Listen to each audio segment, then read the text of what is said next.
doing. Good morning for all the folks in India. I know it's just past midnight. Thank you for staying up so late to be here. We've got a great presentation today. I think this is going to be a little bit different than the presentations you've heard so far. This one might be a little bit more US centric because that's where my business is, and that's where I know the most about the future of OSINT. If you're in India, this might be a little bit unrelated to you, but if you're selling OSINT products or reports, this is still important to you. We're going to touch on AI. We're going to touch on new laws / regulations that are coming into the world of OSINT. And we're going to touch on the intelligence community landscape. So that would be the US centric part of it. But the first two parts are still very relevant to all of you. So feel free to lose interest towards the end if that's not important to you. But the rest should still be very good. So for those of you who don't know me, this is who I am. I'm the CEO of Farnsworth Intelligence, but I'm also a total data intelligence nerd. This is what I love to do. I love data. I could do this all day, and I do it all day. So that's who I am. My business does a lot of things. Specifically, one of the big things we're known for recently is we infiltrated a North Korean laptop farm, and we also released a product called infostealers.info, which is for infostealer data. So pretty cool stuff. That's just kind of what we do. There's a lot of other things. If you want to, you can go to our website. It's on every slide. So, like I said, here are the contents of the slides. This is everything that we're going to cover. Let's get right into it. So the first big thing that has been happening in the OSINT world is the application of AI and specifically machine learning. There is a lot of really successful applications of it, but I'm going to talk today about some of the limitations of some versions of AI and how we need to be very careful. I want to start, though, with some really successful applications that we've seen so far, which is that, in the world of data processing, this is, I think, one of the biggest ones. It takes a very time-consuming and laborious task that humans would have to do. For example, going through PDFs that are not, they're not readable to a computer. They're documents that are scanned, so they're more like images. We have tools like technology like computer vision and OCR that can now extract the raw data from an image or a PDF or really whatever it is. From audio, we can transcript audio to text.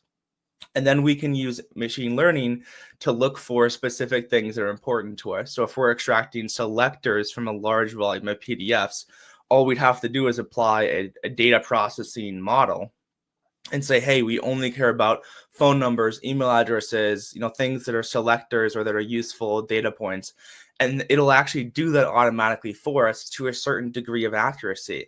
And when it comes to, large scale kind of, feeding off the land type operations where you have just an enormous amount of data, that is probably one of the biggest applications of it. And so for the IC, that's already where they're going to be using it. It's where they are using it. And so for like the industrial kind of military side of OSINT, there is a lot of applications there. There's also really specific specialized models. So like there's big picture stuff like having data processing capabilities, but then there's, let's say you need to like recognize car plates. ALPR technology, automated license plate readers. Those use AI to read the license plates on the cars and to figure out what that car is, like what model it is, what make it is, what year it is. Humans can do this. We have really good, for example, humans have natural, really good facial recognition capabilities. That's why you can go without seeing somebody for 10 years. And as long as you recognize their face, you'll still recognize them. I mean, they could be completely different, but you'll still recognize them. That's why when you're in a large crowd, you can, and as a child, you can still pick out your parents very easily because we have really good facial recognition skills. All that really is in our brain is the same type of neural network that's in AI. So we can train an AI to be really good at those specific niche recognition capabilities, just like we can train a human to be really good at seemingly impossible things. For example, look at the if you want to look at a really interesting AI study, this is going to get me going, but there's this thing called chicken sexing. And it's not what it sounds like. It's essentially trying to figure out the gender of a baby chicken in the chick stage, when scientifically for a long time, we don't know the difference. It's seemingly impossible to determine the difference in gender at that stage.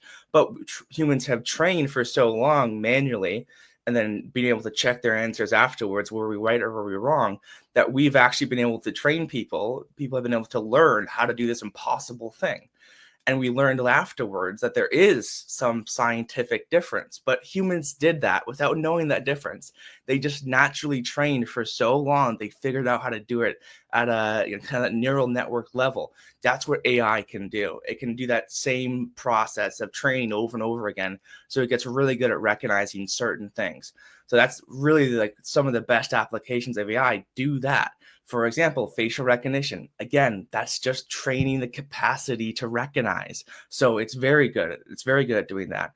And even better, there's now open source facial recognition models. And the thing is, that's what's powering a lot of these new facial recognition tools. So for example, just in the last 2 weeks, arrest.org released a facial recognition tool for arrest.org.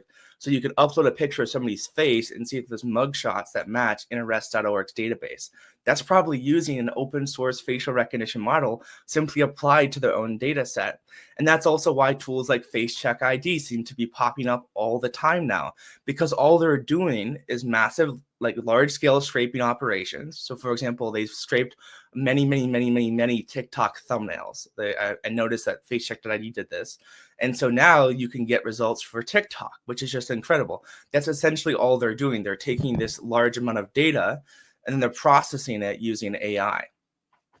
So very, very cool. And then the last one, of course, is GeoInt. GeoInt, again, is a capacity-driven process. And so if you can build that capacity to recognize, you can do GeoInt a little bit better. There is some flaws with GeoInt, of course, because GeoInt is a very tricky thing. It's very difficult. There's whole guides on just how to recognize specific military vehicles. That's a whole field of study in military intelligence. It's a massive field. It's probably the biggest field in military intelligence because satellite imagery is just such an important asset. And so having even the capacity to get it right 80% of the time is going to speed up the process and reduce overhead. You don't need as many people. So again, a fantastic application of it. But here's where we're going to get a little bit, I don't want to seem as somebody who's, if you look at things historically, there is people who have always been kind of a Debbie Downer, right? Computers came around and we thought the world's going to end. But no, there really is significant issues with some applications of AI. And we're going to talk about that. We're going to talk about large language models, the kind of the trending topic, the thing that everyone really understands and sees every day, and that we're trying to apply to AI, to OSINT. We might want to be very careful about this. I just want to recommend some reading for this. If you have time afterwards, I highly recommend this Anthropic study. I'm actually going to copy the link and post it in the comments for anyone who wants to save it to read later. Or hold on, I have to actually visit it. Otherwise, it won't, it'll give me the Canva link. Okay, here is the link. And I'll post this online too. It'll be on my LinkedIn, the whole presentation will. So you'll be able to get it. I think I can upload it afterwards too, so you can click on it there. But essentially what Anthropic did is what AI experts have been wanting to do for a long time. They took a model, and a large language model, and they applied kind of the same type of things that we do to study our brains to that large language model. The way that we study our brains is that we do neural scans while we're thinking of things, right? So think of an apple and then see what part of the brain lights up. We don't actually know 100% what's going on, but we do know that, hey, this part of the brain correlates to visually imagining things, right? And so that helps us understand what certain parts of the brain are doing and maybe understand a little bit of, how our circuits kind of connect. With AI, you can get a lot deeper because you're not limited by technology, right? You can really drill down and see what parts of the brain really light up, like exactly.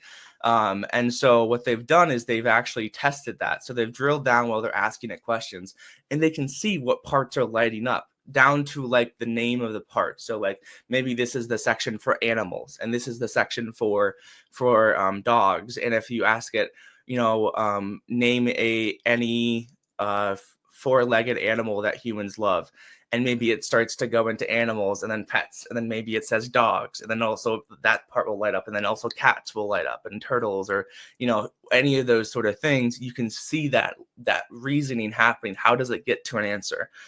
And what that has enlightened us with is that AI's reasoning is not that complex. It's really, really simplistic. And that's why it hallucinates a lot. That's why it makes a lot of really silly mistakes, because it doesn't have that many steps before it gets to an answer. So if you ask it a question in the wrong way, it could misinterpret that and it goes down the wrong path. So if you ask it that same question, maybe it doesn't understand. And so it goes down to, fake animals, like inanimate animals, like a robo-dog and Tamagotchi and all these other things. And that's the answer it gives you. But because it doesn't have the context, because it doesn't have the ability to say, oh, maybe the person meant real animals. I didn't think about that. It could hallucinate, it can get those questions wrong. That's obviously a really simplistic example. In fact, I'm sure AI can do that one just fine, but you can see how you can apply that to a lot more complicated topics. So again, that's kind of the problem with LLMs. They can get these things wrong. And the other issue is that we've trained LLMs on all the data that's out there. There's all this data out there for LLMs, but there's only so much that they can do to collect it, right? And they've collected it all for the most part. Now we're starting to get into things like, can we scrape, personal communications? Can we scrape Reddit and things like that to get even more authentic data? But we're still so far from 100% or nearly perfect accuracy, and we're never going to get there. It's just that there's a gap here that is impassable for the most part. And that's because it's predictions, right? When you use an LLM, if you think back to when they started out as these really simplistic engines to just finish the sentence. That's because that's all it is. It's probability based. And it just cannot be right 100% of the time. It lacks so many other things to do that. So that kind of is a background kind of on LLMs. Let's talk about what that actually means in the bullet points here. So the first one is that, again, this study shows that these reasoning circuits are still rudimentary. Their basic levels are easily broken or bypassed, and that is catastrophic in the world of intelligence. You cannot be getting results that are so inaccurate when people's lives depend on it sometimes, or the freedom of somebody might depend on it, or what we do in policing might depend on it. So these are really important things. There's many instances of facial recognition getting it wrong and cops just believing that and taking it at face value instead of doing any sort of cross verification. And so, we have to be very careful. And then also another thing is that human biases exist in LLMs, right? It's training on our thoughts, on our writings, on our works. And unfortunately, that will give it the biases that we also have, cognitive biases, very, very big cognitive biases, in-group bias. There's there's all sorts of them, right? But you get the idea. If it's training on us, it has the same biases. And part of the problem is that part of intelligence work, part of that intelligence life cycle is you need to be able to remove cognitive biases. You need to be able to say, regardless of in-group thinking, and understanding other cultural context, this is the correct way of looking at this. This is the most non-subjective, purely objective point of view analysis that we can do. Otherwise, what happens is, let's say that you only think about things from your culture's perspective.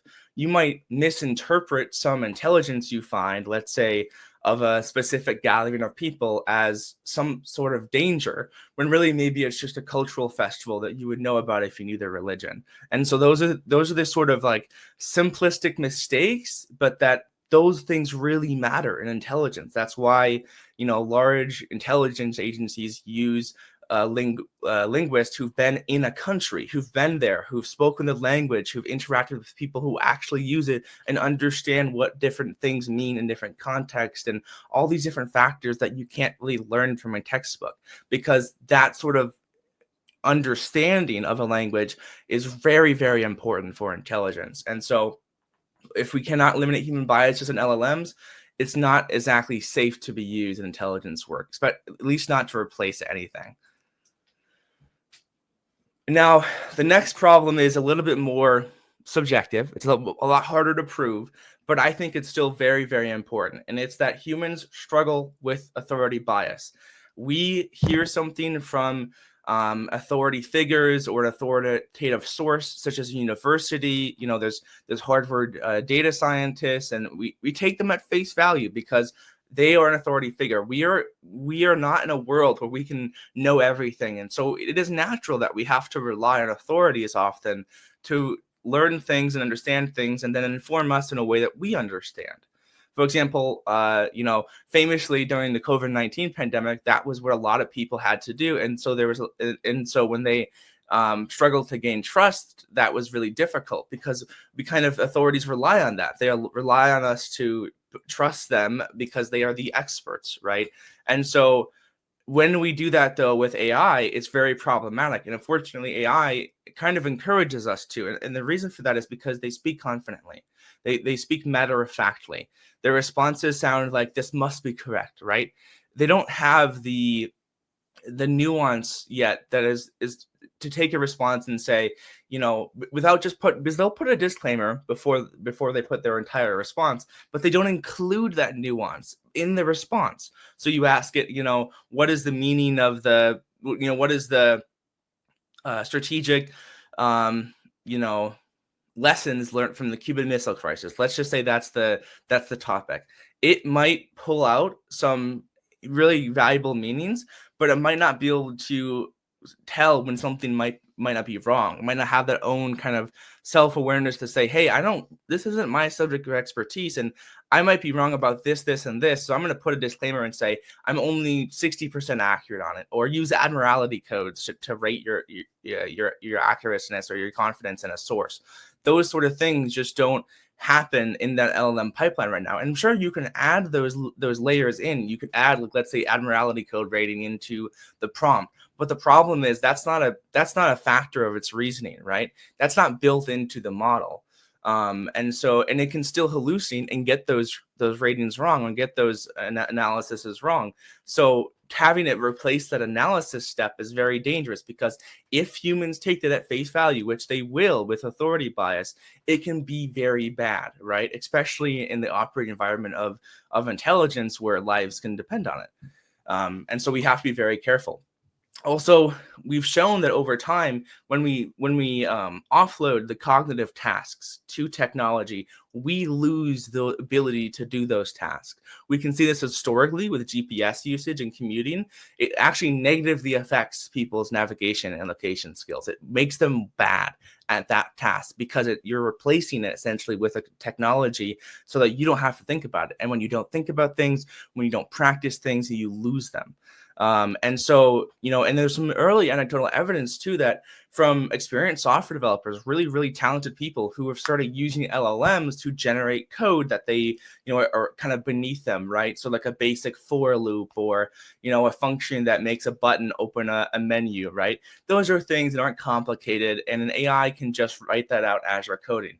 However, the evidence shows that when they do that, they forget how to write that code. So now they can't do it from memory when they have to do it themselves. They have to go look it up. They have to go re-educate themselves and review that material so they can remember it. That is cognitive decline. That is one of the things we're worried about. And if you see, there isn't a correlation between the impact of authority bias and the cognitive effort that we put into actually looking at something. So if we trust the LLM at face value, if we start to say this is the authority, over time, even though we're not supposed to, even though this is the opposite of the design, humans will start to question and analyze and put effort into making sure it's correct less and less and less. That is a very bad idea.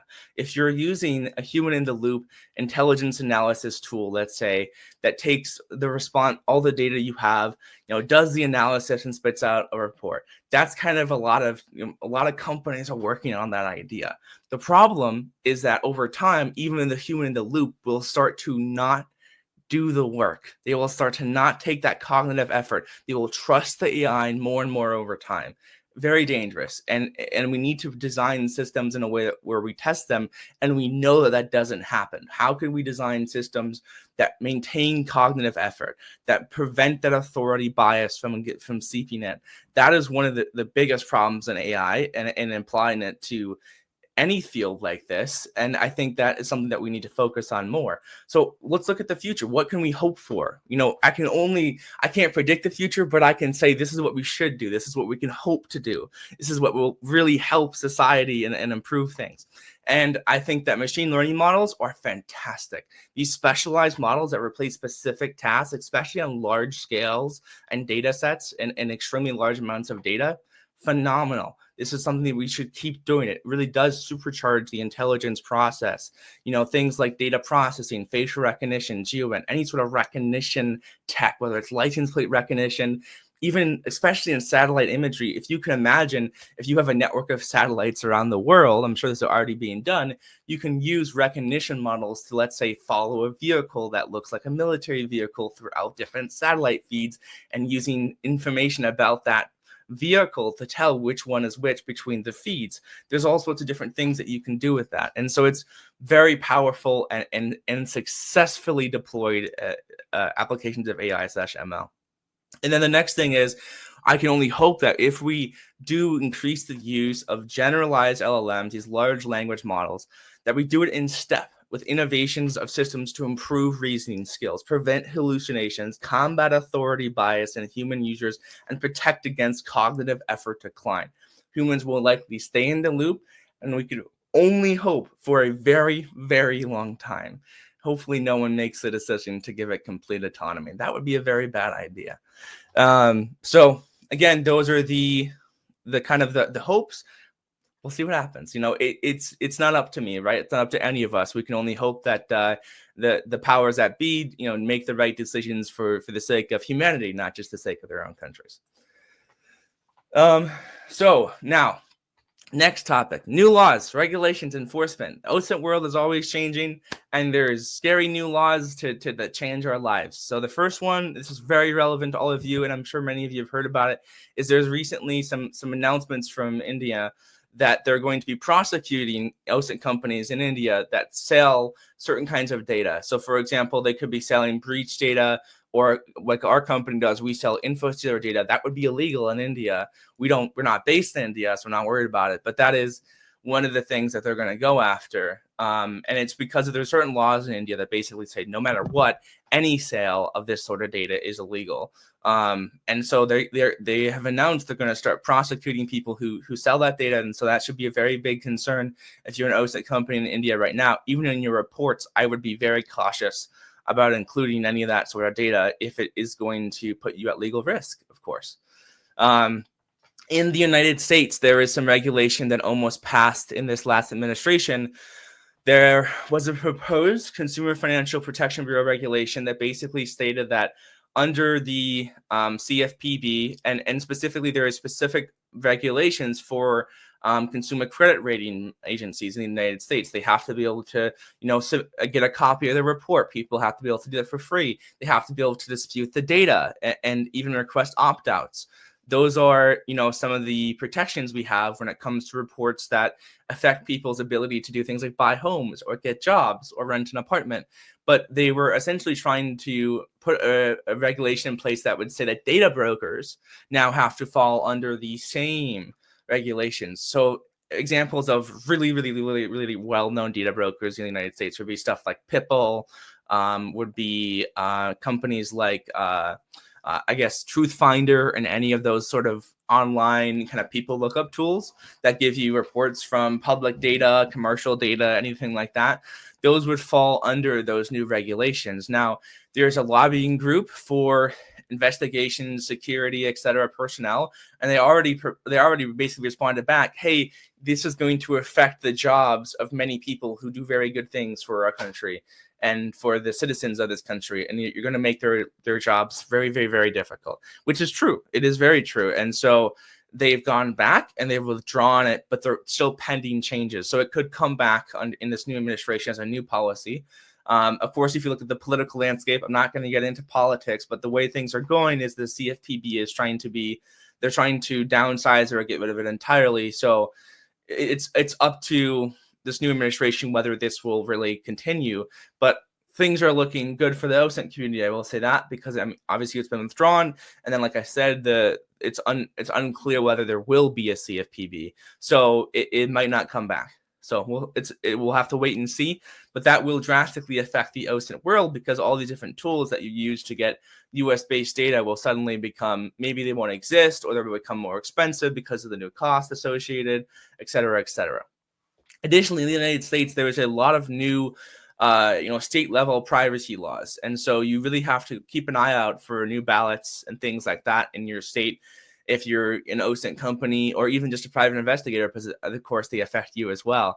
And so, those are some things that are making things more complicated now. There's 20 states now that have some sort of privacy, consumer privacy laws in place, and increasingly more are enacting new laws. So you have to really be careful in the United States if you're doing things at a state level.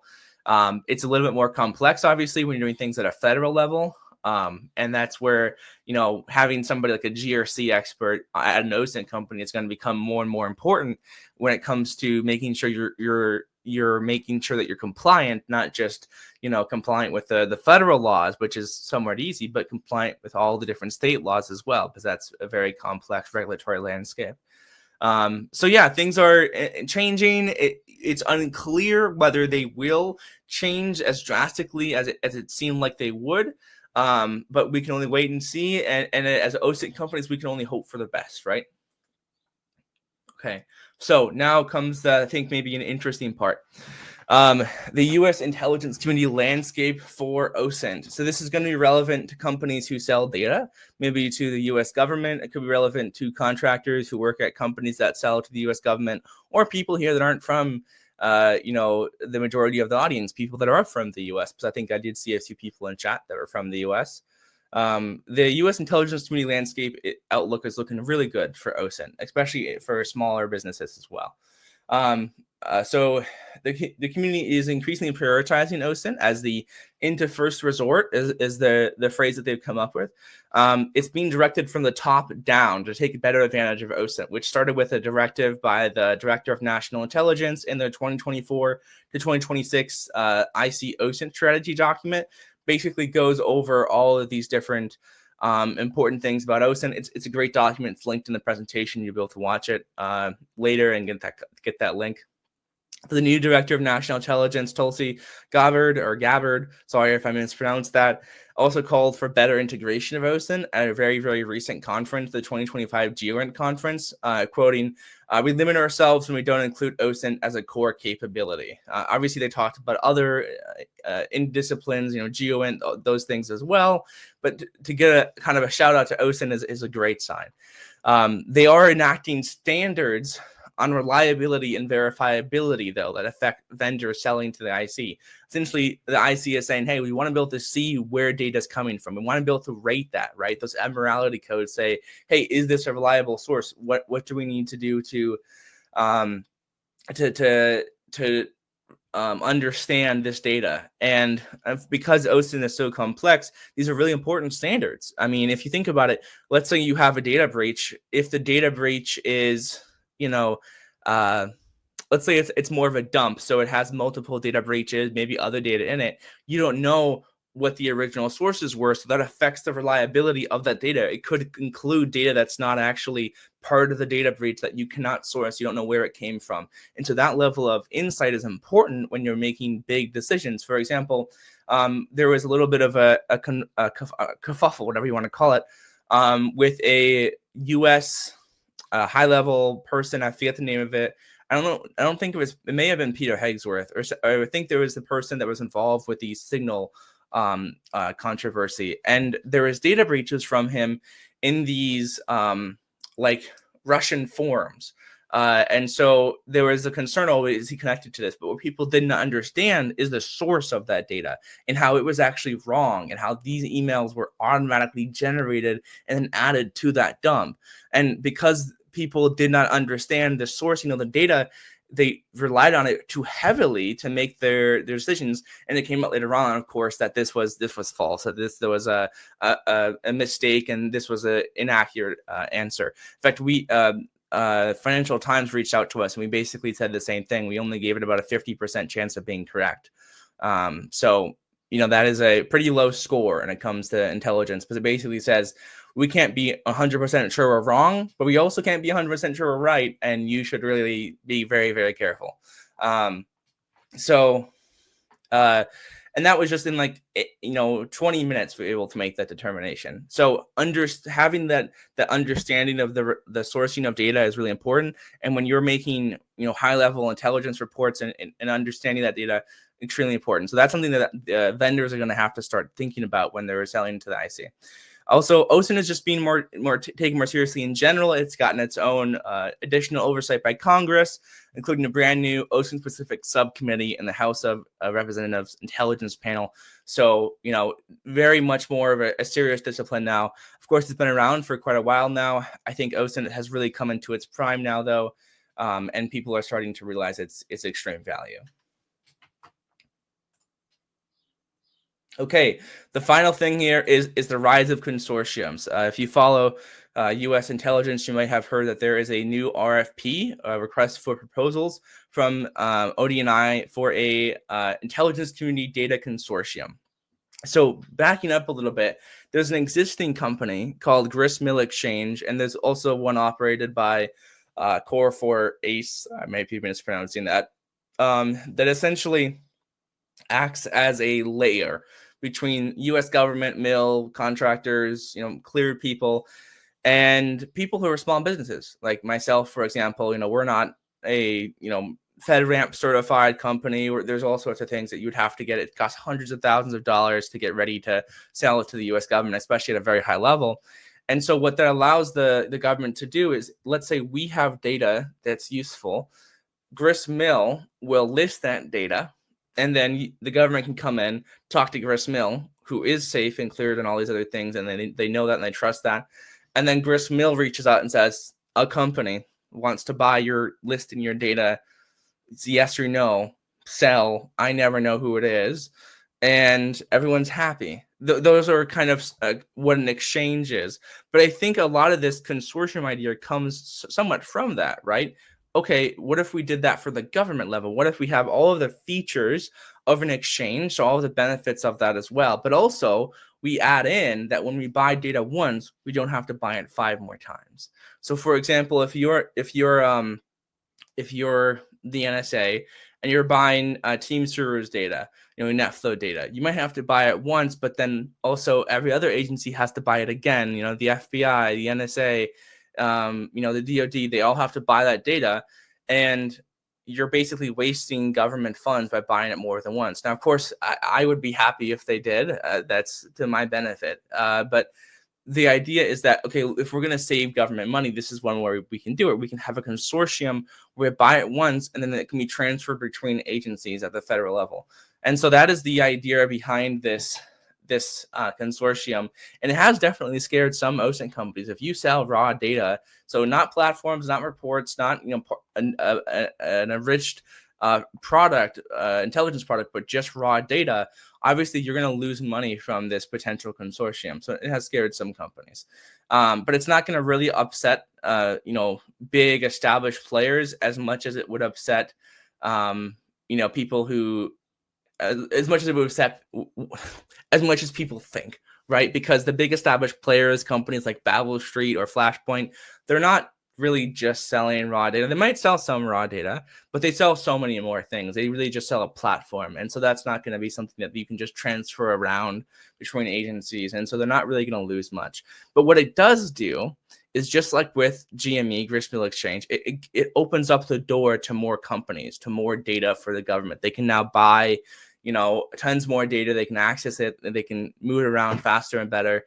And so if you're a small OSINT company, it's an opportunity potentially. And also, given the direction of the IC right now, in general, small OSINT companies have an opportunity in the United States right now. So, okay, I think that's it. Yes. If you want to get, really important cutting edge insights like this, my newsletter is osintinsider.com. Highly recommend it. I post, lots of really interesting stuff there. I have a Twitter, an X. I don't really use it, but it's there. And then where most of my content goes is LinkedIn. You can just find me, Aidan Raney, or you can click that.